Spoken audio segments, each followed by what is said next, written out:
So what if I decided that I wanted to add a big ball of clay for whatever reason to this pinch pot that I made? I just score and slip and stick it right on here, right? Well, actually there's a lot better way to do things. You know, when you have clay and you want to add another piece, if it's the same thickness, like this thickness, it's pretty safe to add on. But if it's something of a bigger dimension, this is going to have a lot more shrinkage at a different rate than this part. If I stick it on here, and it's probably going to pop off. So instead, what I would want to do is figure out where, first of all, I'm going to stick this piece and do a little outline.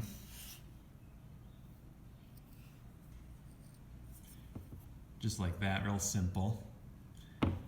And instead of using this whole chunk, I would be better off to make a little pinch pot. That's roughly the same thickness as the piece that I'm going to be applying this to. And if these are both the same moisture content, things are going to be a lot better off too, because as clay loses moisture, it shrinks. So if this is a lot more set up, a lot more dry, and this is a lot more wet, this is going to shrink more and pop off. So anyway, I've got this lined up pretty well, and I can then score and slip this piece, score and slip this piece, and I really want to make a little hole right in here. And if you don't want that hole showing through to the inside of your pot, if you don't want it, you know, it's going to be a better attachment. It's going to work much better if I put a larger hole through here, but just a simple small hole will work as well if you don't want it to be very prominent on the inside. So I'm just going to carve this away.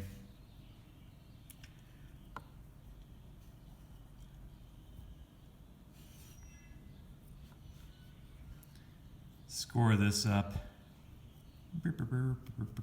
Sing a little song. I'm a great singer, I know. I keep telling myself that anyway.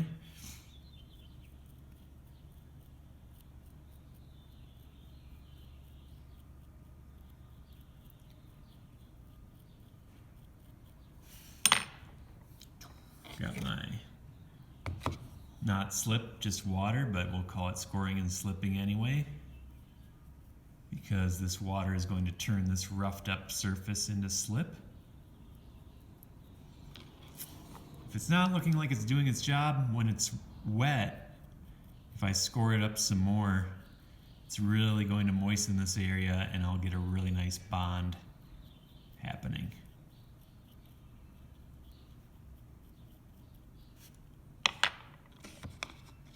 Both sides do the same thing. Both pieces.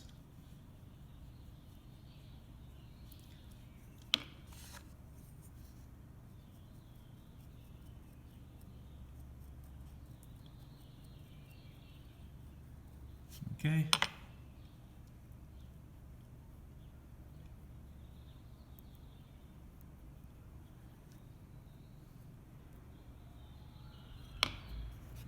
And then supporting on the inside, we got my fingers on either side of that hole.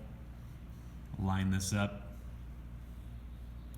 Pop it on. Ooh, you see that slip squishing out of there? Check that out. You know you got a good bond happening there. For this to really bond well, if I take my finger or a tool and smooth one into the other, that's going to be the best bond. But a lot of the times people like having that feature of showing the pieces as totally separate. So once this slipperiness dries up, I can take my pin tool here and kind of go around this edge and smooth in a little bit. There are some tools that are made specifically for this purpose that I don't have, but you might want to consider purchasing one of those tools if you're really into this sort of thing. Okay. And now this is going to stick on there pretty well. And anytime you make an attachment like this, you can expect that it's going to need to dry slower. A simple pot without that feature, I can let this dry, boom. If everything's all good to go, it's all smooth the way I like it, and I've got my name carved clearly onto the bottom, then I can just let it dry. But because I have this attachment, I want this to dry a little slower. I'm going to cover it up probably for a day or so, loosely with plastic, and then I can uncover it completely and let it dry. Okay? Now, as long as this pinch pot isn't super dry, I can really add, little clay features pretty easily. And as long as I smooth it in, it's going to stay on the pot. If this outside is too dry, it's going to be a little trickier, and anything I add to it is going to want to pop off. When in doubt, score and slip. It's just the nature of clay. Clay shrinks, everyone. That's clay's motto. Clay shrinks.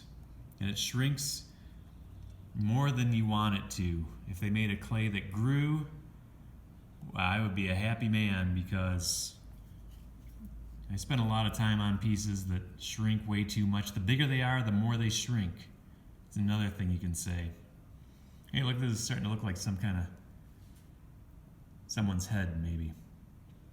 So always, start looking at your work and see how the shadows catch, and maybe it's starting to look like something and you want to accentuate something, and